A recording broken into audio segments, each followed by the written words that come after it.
the way the industry is, food, supermarkets will only buy food if it will last on the supermarket shelf for a certain duration of time. So I understand why.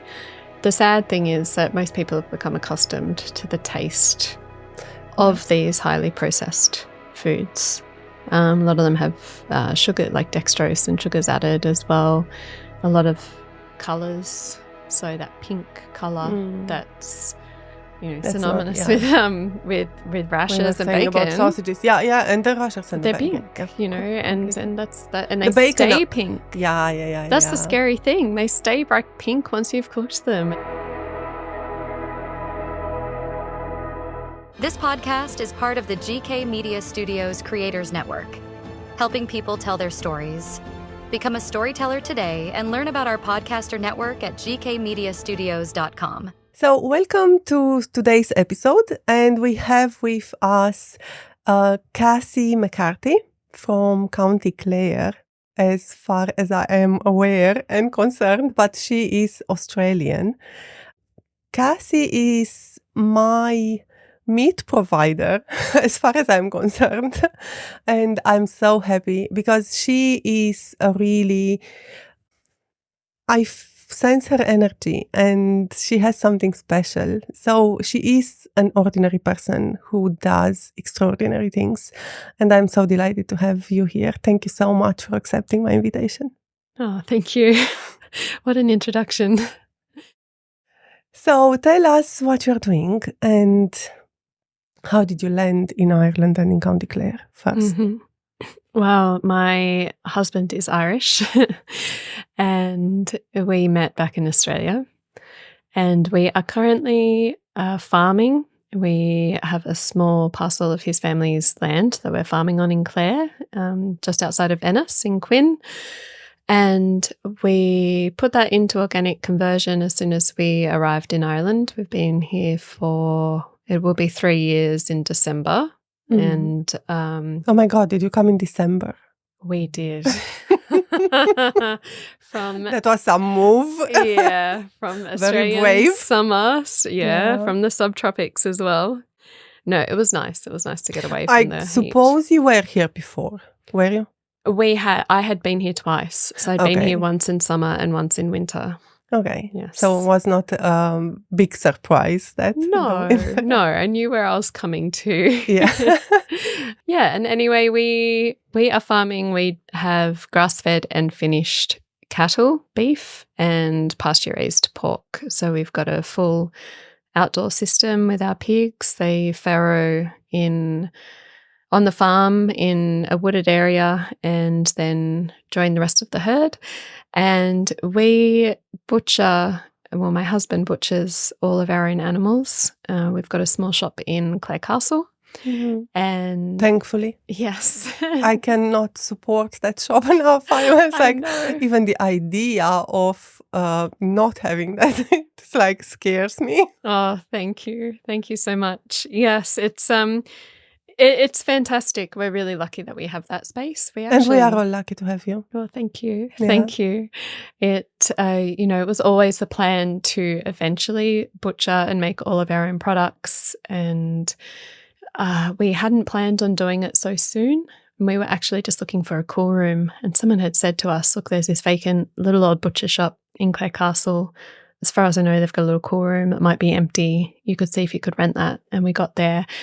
And the space was just perfect. And Clare Castle, for anyone that knows it, is just such a lovely little village and so close to Ennis. It's pretty much an extension of Ennis. And it's very close to the motorway as well. And easy to get to. And it's just lovely. And Frank, who owns the shop, it's been a butcher shop for his family for 100 years.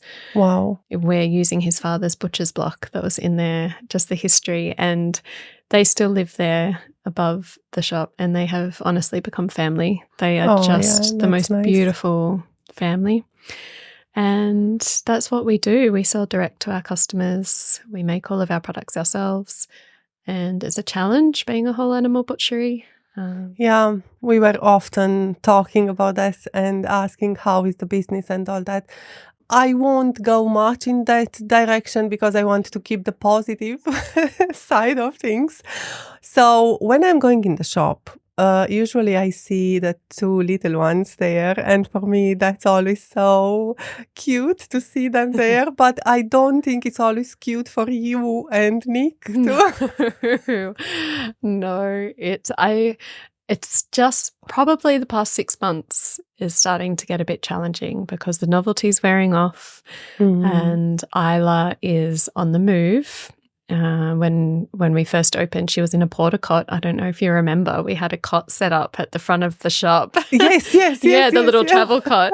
Yeah. And she would just sleep in there or be strapped to us in the carrier. And that was fine. And Finn was happy just colouring or playing with Lego. But he's Isla's definitely a mover, so she will run out the front of the shop or out the back and try to get to the playground, and Finn gets a little bit bored. So we've had a couple of major meltdowns mid serving lots of our customers, but everyone's so understanding, and I think that's the appeal. People like coming in and seeing the reality of it. We are a family business, and we have no other choice. We have to have the kids with us. Like sometimes it feels so raw and so real, and it feels so, oh my God, they're so different because you are different. Like I guess you probably are from the inside, and it's like being in the jar, you don't see the label, but in a good way different. Like, and you dare to be different, and you don't care like necessarily like I love that. I think probably that's why we resonate in a way. Well, thank you. So tell me a little bit, what brought you to butchering and farming? Yeah, well, look, I never in a million years thought I would be running a butcher shop. It just was not part of my plan or even on my radar. But it just makes complete sense now that we're in it. And we're just really, we I guess Nick, when I met Nick, he really wanted to learn more about farming. He'd always been really interested in it. I had been farming. I guess Nick emigrated, went in Australia. Yes. Okay. Yes. So Nick was in Australia for about 11 years. He was only meant to go over for a year. And when we met, he was just about finishing up a work project over there and was going to move back home when that project was over. And we met a couple of months before that, and yeah, we just hit it off straight away. And Nick didn't want to come home anymore. No. Well, he'd made his intentions very clear. Our very first date, he had said, I want to move home. I want to move back to Ireland. And we knew as soon as we met that we were going to be together. It was just one of those moments we just didn't have any doubts. And it was pretty magic. And I just said, look, I'm open to that, which seems crazy thinking back to it. First date, we'd known each other like 20. He asked me, we went on our first date the night after we met each other in a pub, and we're already having these conversations. But I have always been up for an adventure because I grew up in Sydney, which... Were you a city girl? Well... In a suburb. Yeah. Okay. So but still, by the beach of Sydney. Very much Sydney. I can't imagine you. I can't picture you. Yeah. So I didn't leave Sydney until I was 26. So I spent most of my life living there. I grew up in Clovelly. It's a little beach between Coogee and Bondi. So most people know Bondi Beach. A lot of Irish go to Coogee. Grew up in Clovelly. It's the furthest thing from rural Ireland you'll ever find. But yeah, technically city girl.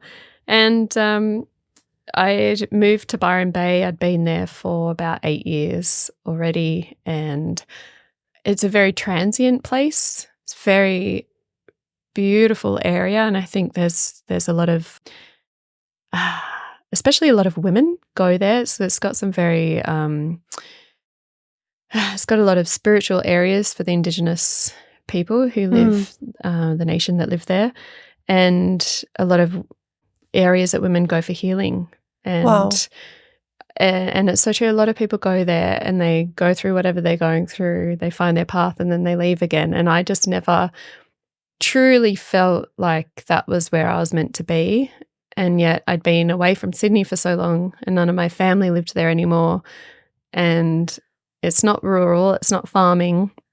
I had no interest in urban farming. And so really, I didn't really have a place that I felt like I could call home.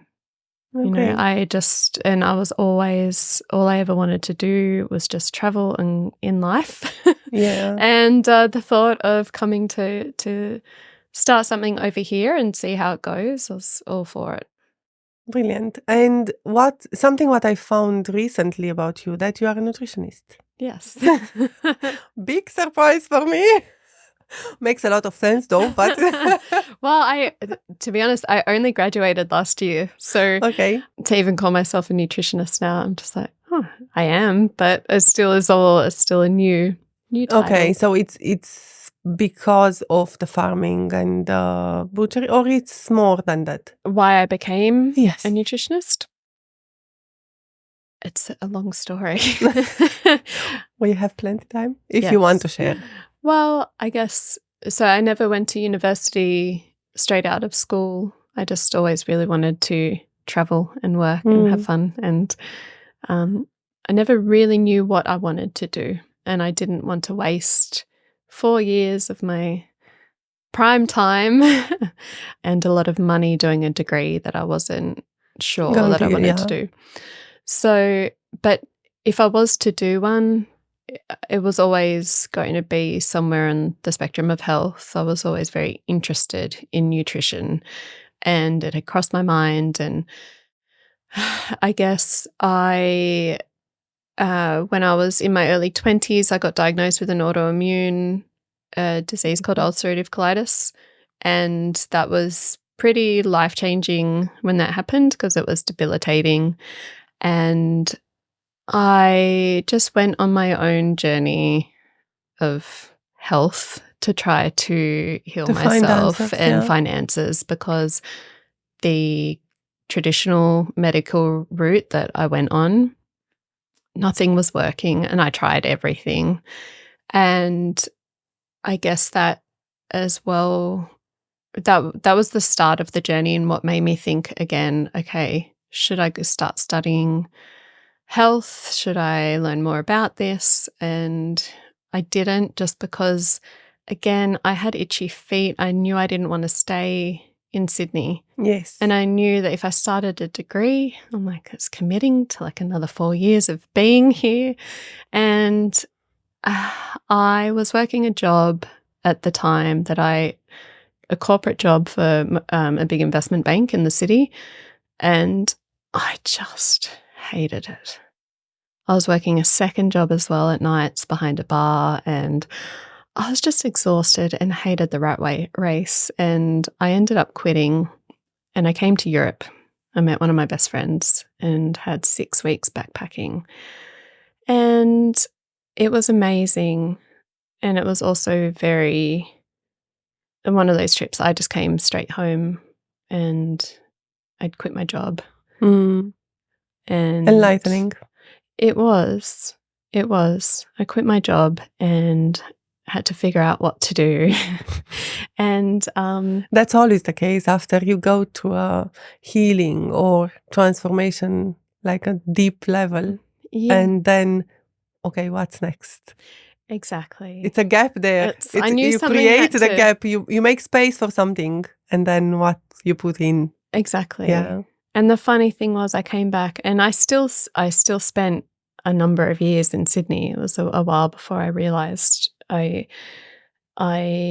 actually started a dog walking and pet minding business. Which initially it was, this is what I'll do to make a bit of cash until I figure out what I want to do.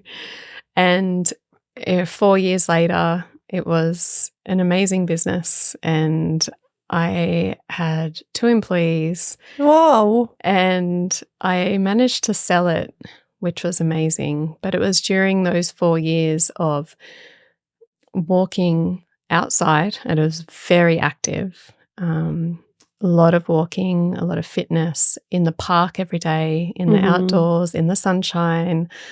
And at the same time, really looking at my diet, what I was eating. And really the biggest thing for me was my first full-time employee. Her name was Linda. She was is my friend who just recently passed away.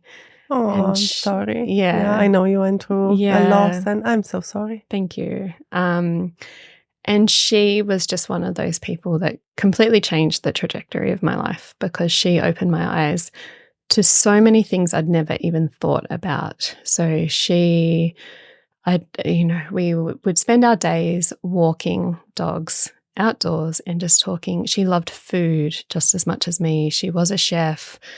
She was a veterinary nurse. She had farmed for years. She was a recovered vegan activist. Just the most colourful, interesting person that had an incredible life. And I'd never really thought much about where food came from or how it was grown. I'd been in such a bubble living. We are all talking about my area of expertise. I think that's the biggest or the most hidden part, not what is healthy and what foods are healthy. And I think the what we are missing is where those healthy foods are coming from. Absolutely. Yeah. And it was just a real eye-opener. So we spent our time, I did so many different courses throughout those years, and I did my permaculture design. I did a market gardening course. I did backyard beekeeping. I did you name it. I did all of it when I was living in Sydney. And I was like, this is what I want to do. This is amazing. So I sold the business and I took 2 years off, and I had a year woofing around Europe and spent a lot of time on organic farms, volunteering. And the second year I did an apprenticeship over in New York State, a livestock apprenticeship. And really, during that whole time, everything kept coming back to nutrition as well, because it's so interlinked. The way our food is grown, how it's processed, what we're eating. It has such a huge impact on environmental and human health. And I really felt that. And it wasn't until I was working on a farm, market gardening back in Australia, beautiful big organic farm, and my dad got very sick and he was diagnosed with cancer. He was a diabetic as well. And so I was always trying to look at his diet and be like, Dad, you got to do this, you got to change that. But he just had so much trust in that conventional medical route, and he thought he was doing the right thing with the foods that he was eating. And I'm just like, Dad, you have to stop eating this. This is not good for your diabetes. When it comes from the food pyramid, it's coming from the most believed authority and credible authority. So how can you I know. And he's just like, and that's the thing. I see in my in my practice every day, and it's heartbreaking for someone who knows. But in the same time, just feeling compassion and sending the prayers that they will come to a realization moment. Absolutely. And so that was a big one for me. I just thought, gosh, I really wanted Dad to listen. I was like, this has kept coming back. I'm like, I wonder if I had a degree. I wonder if I actually was qualified in this area. Would he take me seriously? Would he listen to what I'm saying? And I'm not discrediting doctors by any means, but they spend hardly any hours studying nutrition and the impact that food has on the body. I think it's 60 minutes. It used to be. So the traditional medical school was a lecture of 60 minutes of nutrition, and that was it, probably an exam. But no, probably now it's more. But definitely, we don't discredit the person, but like the system is like, yeah. Yeah, absolutely. Especially when so many of the public health issues and diseases these days are diet and lifestyle related. Exactly. A lot of them are and preventable. So we can't hide, because we are having those statistics showing that the more we do the food pyramid and low fat and low sugar diet, the more is raising the numbers of preventable deaths caused by heart disease. And exactly. And that's for me like what people are not seeing. Like it's it's you take away the fat, then you need to replace it with something, and that's the rise of the ultra processed foods that are so prevalent in people's diets. And anyway, so that when he became sick, and I just decided I could no longer work on this farm. I couldn't market garden. I just wanted to be at home. Because Nick and I, my husband, we were living with my parents at the time, and I was driving to this farm and working a few days and staying there and then coming home. And I just wanted to be around, because I knew early on, given the type of cancer, where it was all throughout his body, that it was terminal. Mm-hmm. And then that was really the thing that I was like, okay, I'm not working. I'm here. I've got the time now. I found a degree that was in food and nutrition. So I guess human science, and then also food science. So looking at how food is altered and what happens in the manufacturing of it, and chemically speaking, it's fascinating. It's absolutely fascinating. And so that's the very long story of how I eventually got into studying nutrition. And it was during that time then that we just decided, okay, well, are we going to start a family?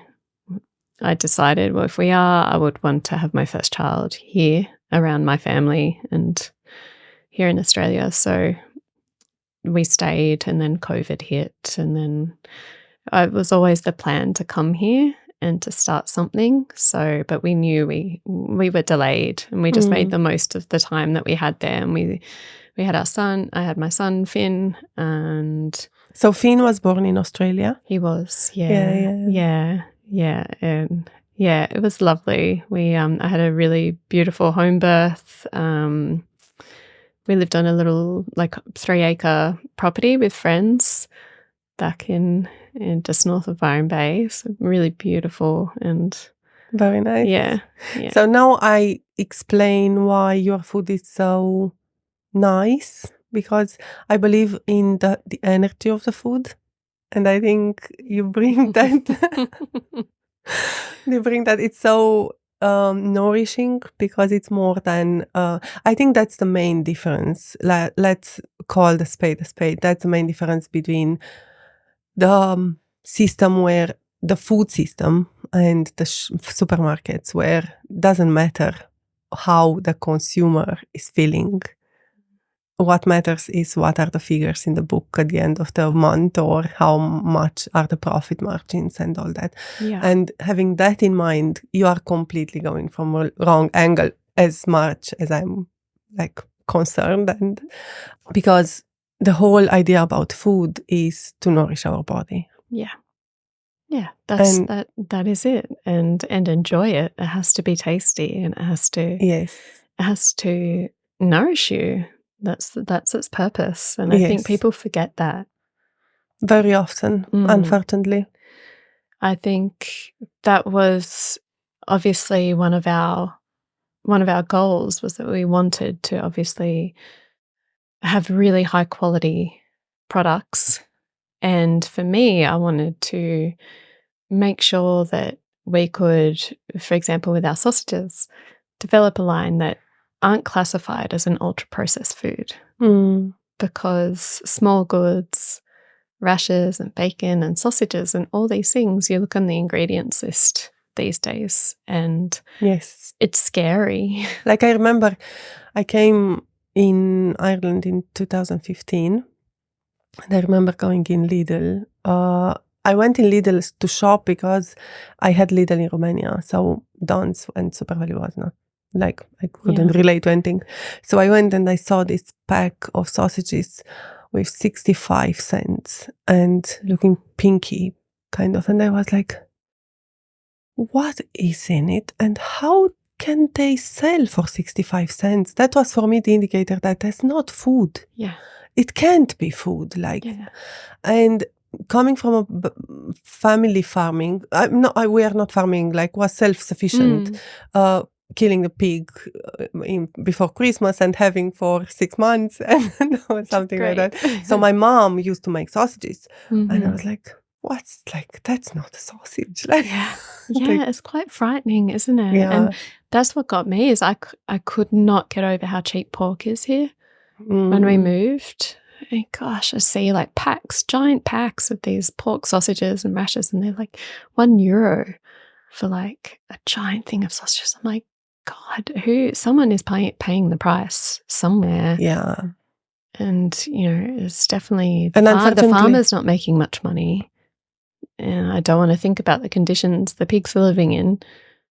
And and then the effect on health, human health. So traditionally sausages, I guess in terms of a business model and self-sufficiency, even doing it on a home scale, sausages are so important for using up all the little bits that, you can't say going to your mince or your burgers. You can, it's a real way of ensuring you can do nose to tail and add value to your products.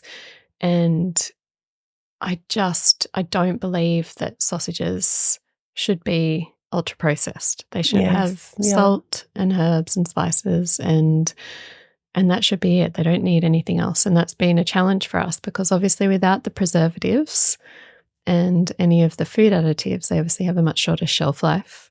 So if you don't come in the day after we make them fresh and eat them within a couple of days, then we have to sell them frozen. And so that's been something for us in terms of educating customers. And I think a lot of people think frozen meat it's not as good. It's not as good as an inferior product. Thank you for mentioning that because I think that's very important and eye-opening chat to have. People who are listening. First thing what I learned when I did my qualification that frozen foods are okay.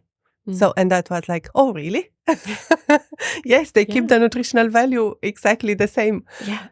So I was surprised myself that when I saw the freezer in your shop and I said, wow, that's amazing that they actually are transparent and they don't hide that they freeze the product. So did you have to educate the... Yes, and we still do. And we still get... I saw recently there was a butcher shop, or they may have had a stall, I can't remember where, but they heavily discount any of the meat that they're frozen. And because they're like, well, no, you got to buy fresh and then sure, we've got frozen here, but you get that discounted. And I just thought, that is crazy. Yeah. There's nothing wrong with frozen meat. If anything, if we freeze immediately, like what does not sell in the shop on a Saturday, I'm in there that afternoon, it all goes straight into the freezer and then gets sent out. And when we speak to customers, most of them are going home, putting it straight in the freezer anyway. I just think it's definitely, it's different how we're doing it.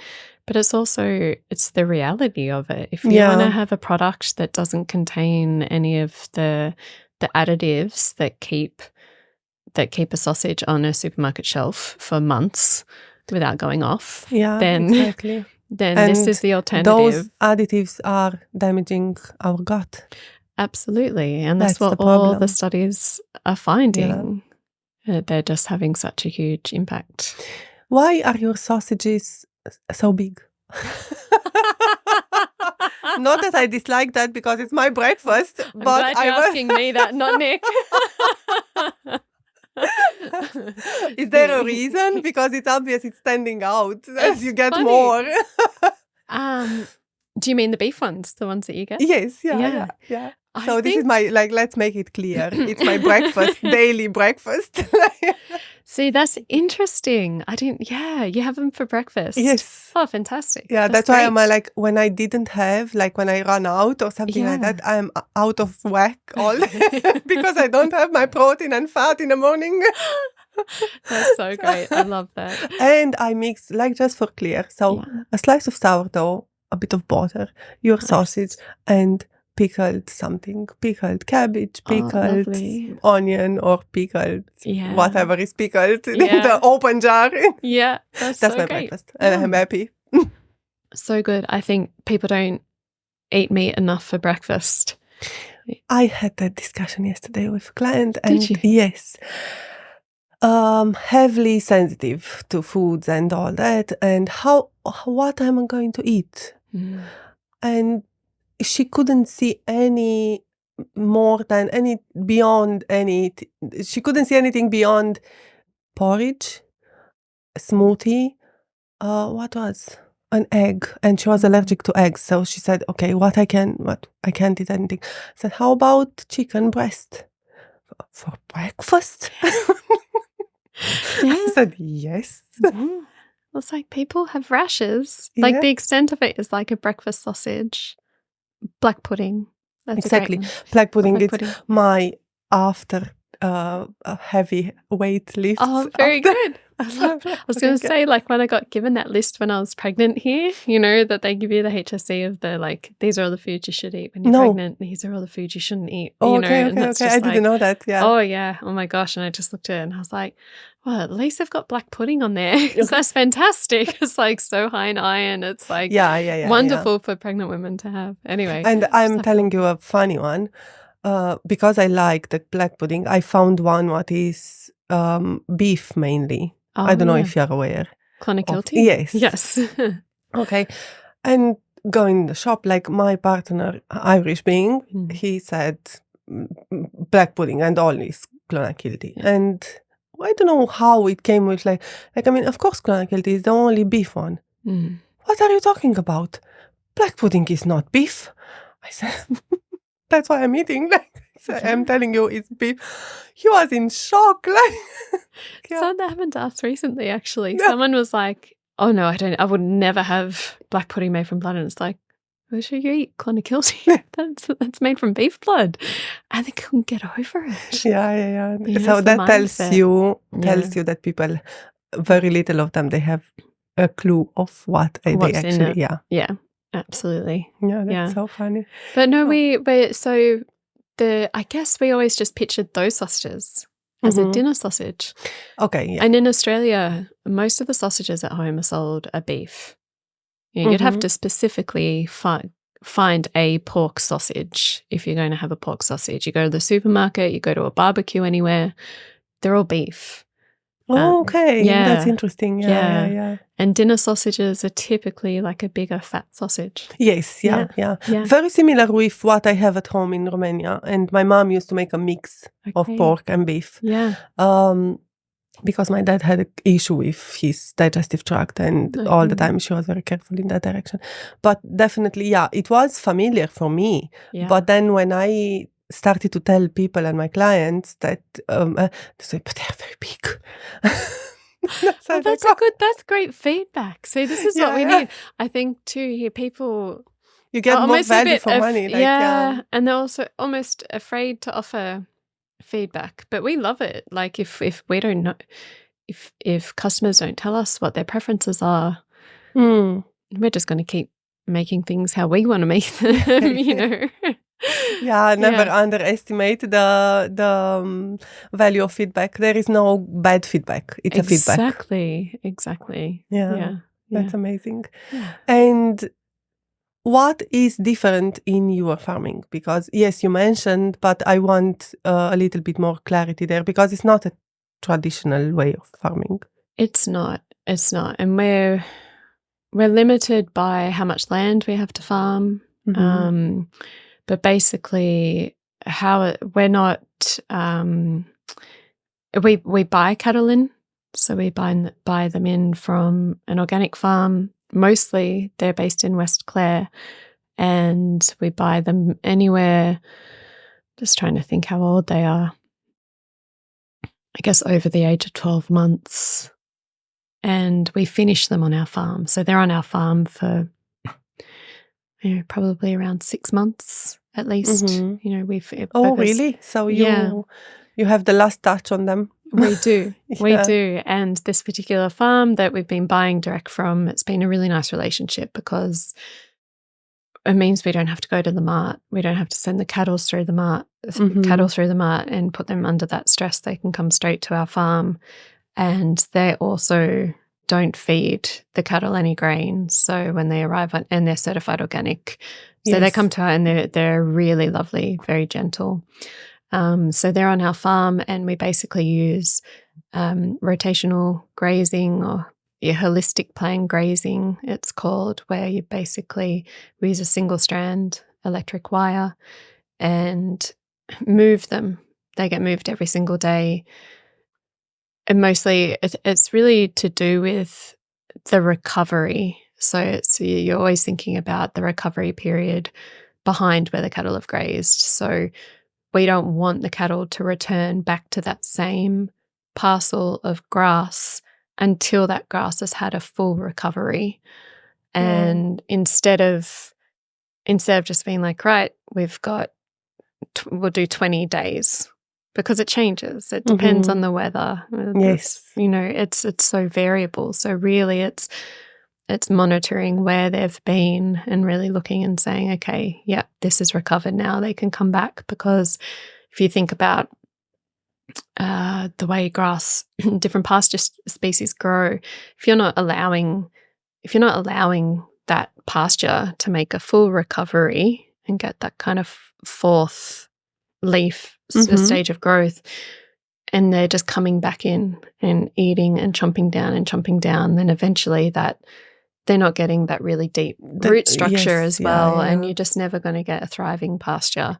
So that's really important for us. It is a bit difficult at the moment because we are sharing the farm with Nick's family who have horses there, and so when trying to have the electric wire up in certain fields when the horses are out galloping or training, they can't be because it's too dangerous for the horses. They could get caught up in the wire and, so we're just really trying to figure out how we can farm this way within the parameters of the farm. And that was always the case. It was like you can farm here so long as it doesn't interfere, and they've been incredibly tolerant and generous with letting us use it. And we are fully certified organic now. Very good. Which is great. So we don't. It was a long process, I guess. It's 2 years of being in conversion. So that we had our final inspection about a month ago. We're just waiting on the certificate now. Brilliant. Which is great. And so that's with our cattle. With our pigs, we have 3 sows, and all our pigs on the farm are born and raised outdoors 100% of their life. So we have we've got a shelter that's on skids, and it moves around the paddock with them. So, a similar thing. We divide up. We use electric fencing. We move the shelter. We move the pigs. And I think for us, that's been, I guess, like the climate here, we weren't quite sure how it was going to go because it is a lot wetter over here. Yes. And they just root around and rummage. And so they're much more damaging to the soil and to the field than cattle. So you have to really watch how much they're outside. They're outside. Okay. 100%. Yeah. So you are impacted. My next question was, are you impacted by the weather? But obvious. Oh yeah. And they're really hardy. They are hardy. Some of the mornings it'll be cold. It will be so cold. It'll be frosty, and they won't be in their shelter. They'll all be piled up under a tree somewhere. And so that's, it's working. We wish we had more space, ideally, to give us a bit more wiggle room in terms of getting more sows so that we could rear more of our own pigs, but we're limited by how much land we've got. We don't want to overstock. Mm-hmm. And with them, with their feed, we get a whole grain mix. It's called a combi crop. It's grown, comes from an organic farm in Tipperary, and it's wheat, oat, barley, peas and beans, I think it is. They're all grown together, all in the one field. So they're all harvested together. Yes, very so interesting. Which is a really great way of doing it. It's great for diversity in the farmer soils as well, having all the different plants growing at once. And we get that delivered and we soak it in whey. So we get whey from St. Tola, which is a lovely goat farm in Clare. And they have access to drinking that all the time as well. We've plumbed it into their line. Yeah. And so they can drink it. And we have big tubs and we basically make a giant soaked porridge, fermented porridge for the pigs. Yeah. Brilliant. Yeah. And it's great. So they're getting, you can see the difference if they're having a dry grain versus the soaked grain, because the dry feed just comes straight out into their feces and it's there, it's undigested. It's just out there in the field. But when it's soaked, they're actually processing it. They're digesting it. Yeah, brilliant. Which is great. So we give them a bit of seaweed as well. And I think for us, this is a really good solution for us because we're using a byproduct from another farm that we're putting into the pigs. As we wanted to try to utilize waste streams as much as possible. And we wanted to avoid an imported pig ration because they often quite high in soy and contain seed oils and lots of different ingredients that we just wanted to avoid feeding our pigs because we're big believers in you are what you eats. So it has a huge impact on the quality. And if the animals are happy, you just mentioned about the cows, and I was processing that, and that she mentioned that the cows are more happy, relaxed. And I was like, wow. But they are, and it's we have a lot of people just being like, you don't feed them any grain. How do you do it? What? Do they actually grow? Are they okay? And it's yes, that's what they're designed to do, That shows how little we know about what's going on in the food area or industry. And it is. You can see why farmers do it because they put on weight faster. So the cattle get bigger. Exactly, they can sell them earlier at a higher weight, so they get more money. Why? I know the answer, but I want for people who are listening and watching, what is different in the rushers from the supermarket and in the rushers from Lunasa Farm? Well, our rashers are just our pork, so either the belly, which is streaky rashers, or the loin, which is the back rasher, and sea salt.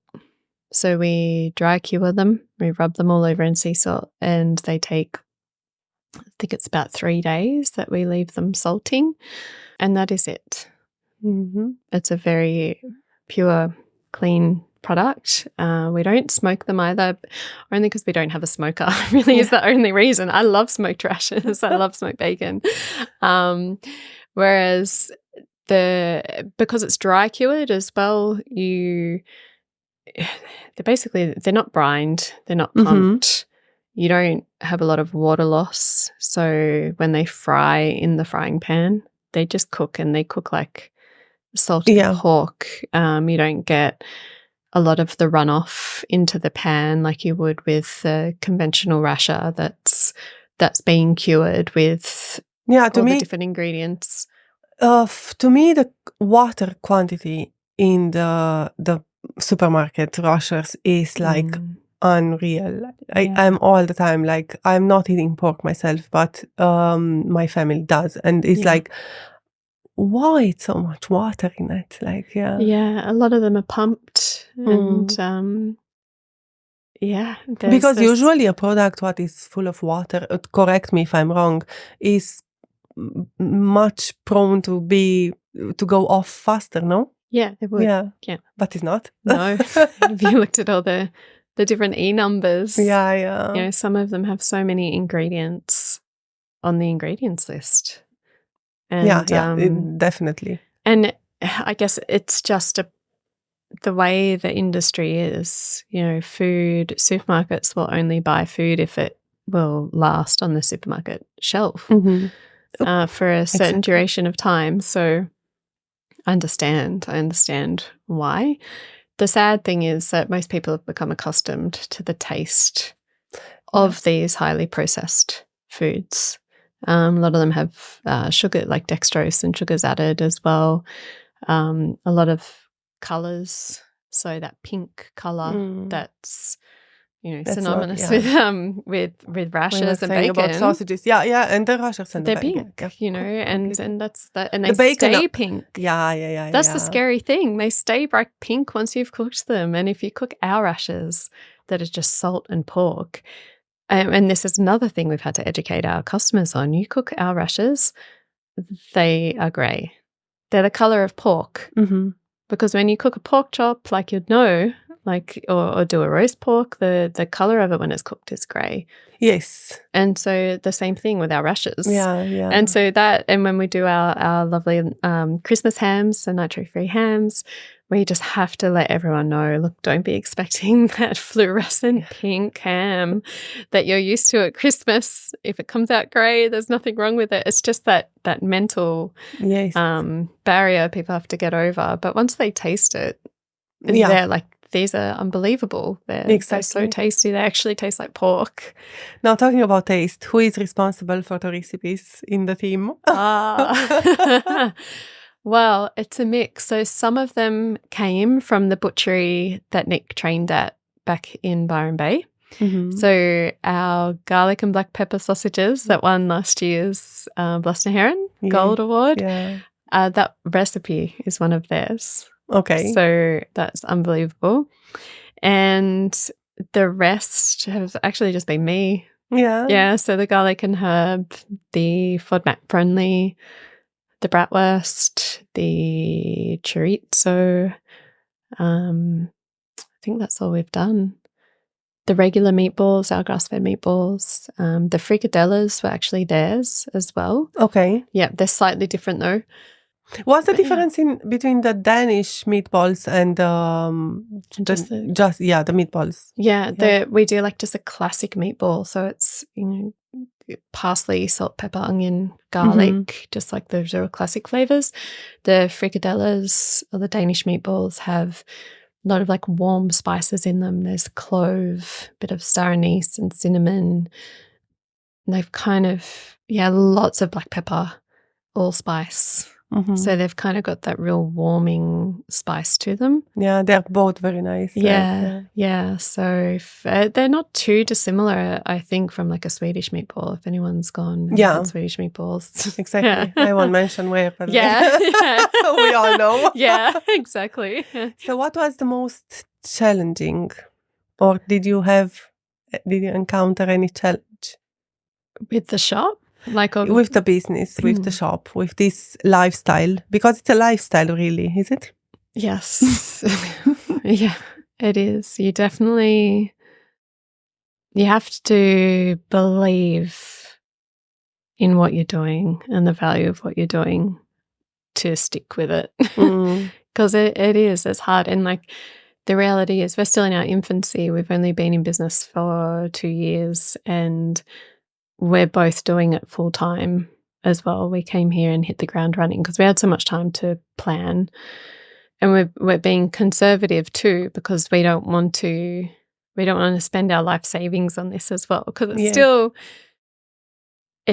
we really didn't know what the response would be, and we know it's so much work on our part to try to educate and talk to consumers. And I think I guess I'll answer it by saying the best thing we ever did was start opening the doors to customers each week, because prior to that we were selling online and not meeting anyone. Okay, so you had a period when you sold only online. Yes. Wow. About a year, almost a year, I'd say, before we opened the doors. And when we decided to open the doors, that's when it really, like, we were just on the biggest high when we would close on a Saturday, because it's like, these people like me.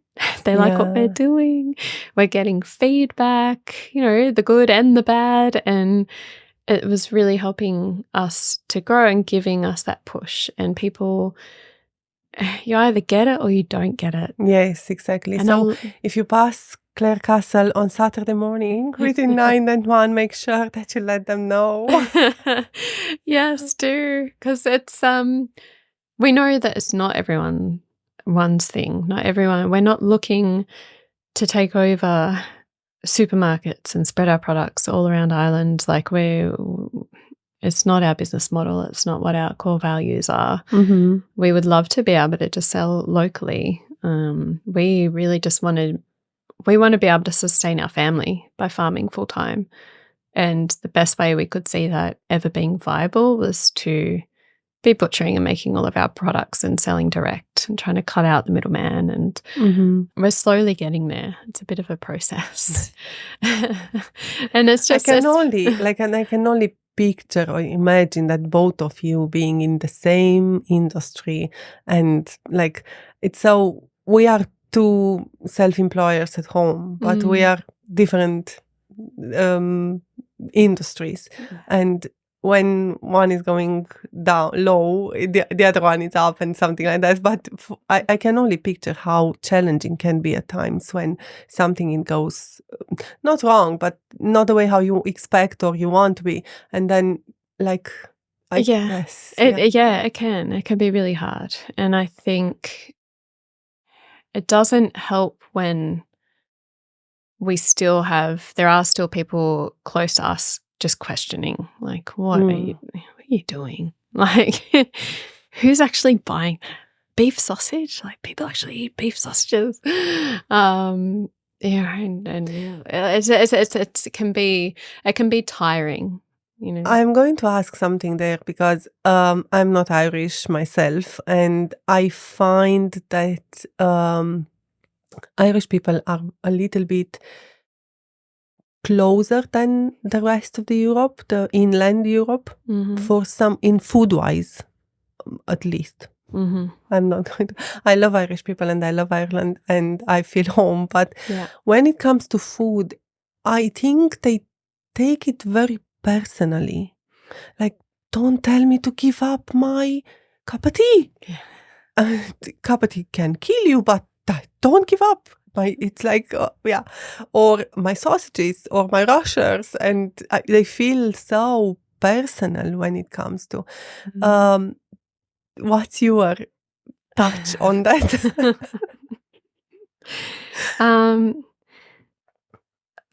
Look, I think the hardest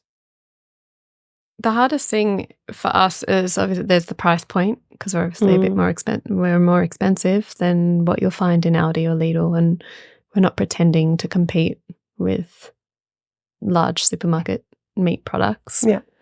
The big one has been a beef sausage, and to be honest, that's actually why it's the only reason we entered into Blas-na-HÉireann Food Awards last year and this year with our beef sausages, because we're like, it's such a crucial part of our business model to be able to sell beef sausages. Like, we need to make every cent we can from our animal. And we did get a lot of questions about that, like, who on earth, they're not a thing here. Irish people don't eat beef sausages. Who are you going to sell that to? The same with the bone broth, because that's another... Exactly. That's another... I forgot about that, product. And the fat as well. Fat, and I think there's a lot of fear. There's a lot of fat phobia here, like, in terms of Oh yeah, but that's driven by consuming animal fat. HSE or HSE or NHS or other medical systems like Okay. And so just a lot of questions about who would ever buy that, and that can be hard because then it starts to impact our self-esteem and our we start questioning ourselves instead of like, wow, that's amazing. What's that product? What's it for? Cool. Yeah. Like, let's, it's like more like who and why and what. And I can relate this to that. Is really tiring. Just be happy that we're doing it and people are buying it and they like it. So we just have to, we are different what we're offering. But at the same time, like this is the norm back at home where we move from. Like, there were loads of brands making bone broth. It's everywhere at home. You can go into just a general store and there's lots of different brands, and it's like... Believe me, we are going in Germany twice a year for holiday and relaxation and all that. And in the main supermarket, I think I counted at some stage 4 brands of bone broth. Yeah.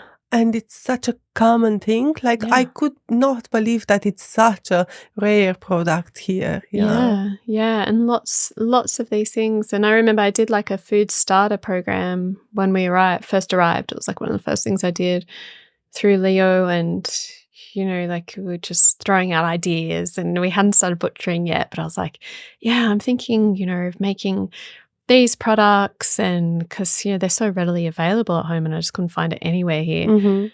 And it was just, even that, it was very much, are you sure? I just don't think the Irish are ready for that yet. Yeah. But it's funny, but we've been here now nearly 3 years, and there's a couple of brands popping up here and there that are doing it. Dunn's now do it. There's Dunn's brand, bone broth. Exactly. Yeah. It's there. It's not that scary.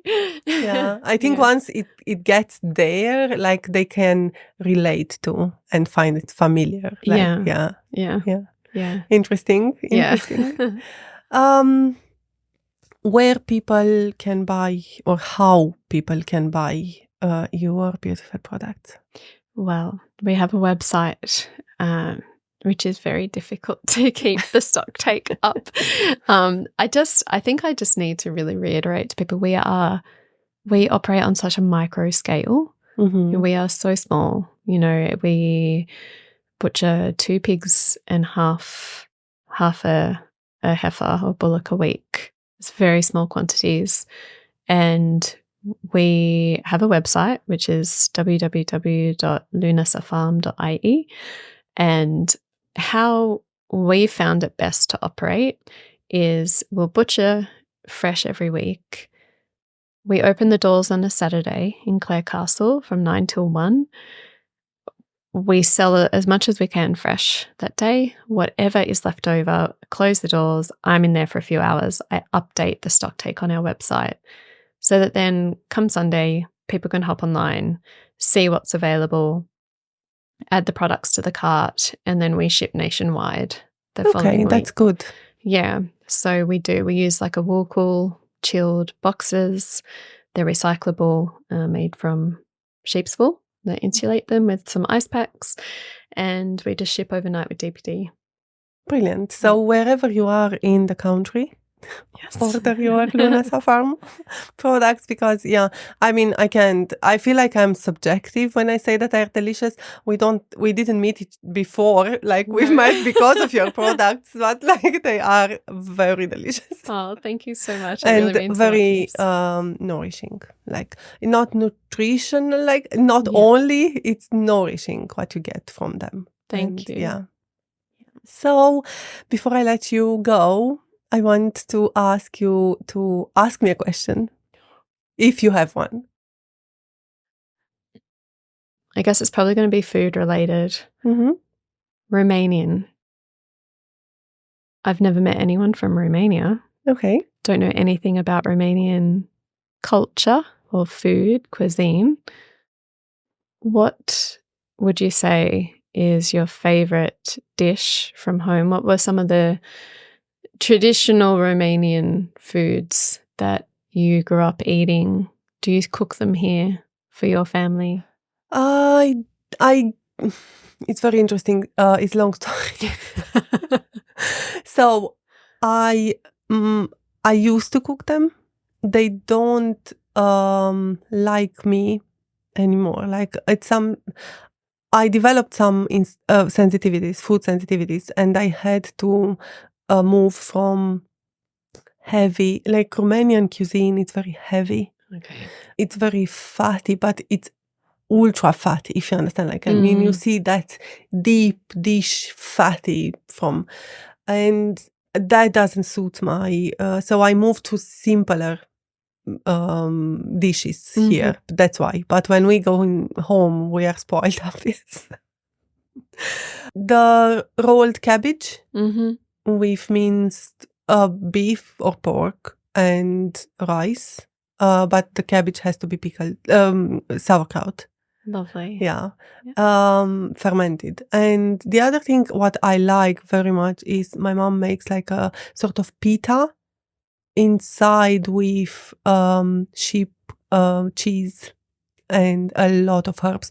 Now, everything is from the garden mainly. That's my view of food in Romania. So I'm not going nearby the supermarkets. My parents are still gardening and farming, self-sufficient farming to some extent.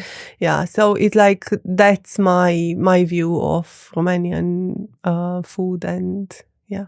And the Mediterranean diet, but unfortunately, if you're familiar or if you heard of the Hungarian cuisine, because I'm living in that side of the Romania, it got too close, and I think the heaviness. Personally, I don't. It's very tasty, I know, but I think it's very heavy. And you can have meat 3 times a day with very they don't look for the fiber intake at all. And do you ever see yourself going back to Romania? Like, would you ever move back there, live there?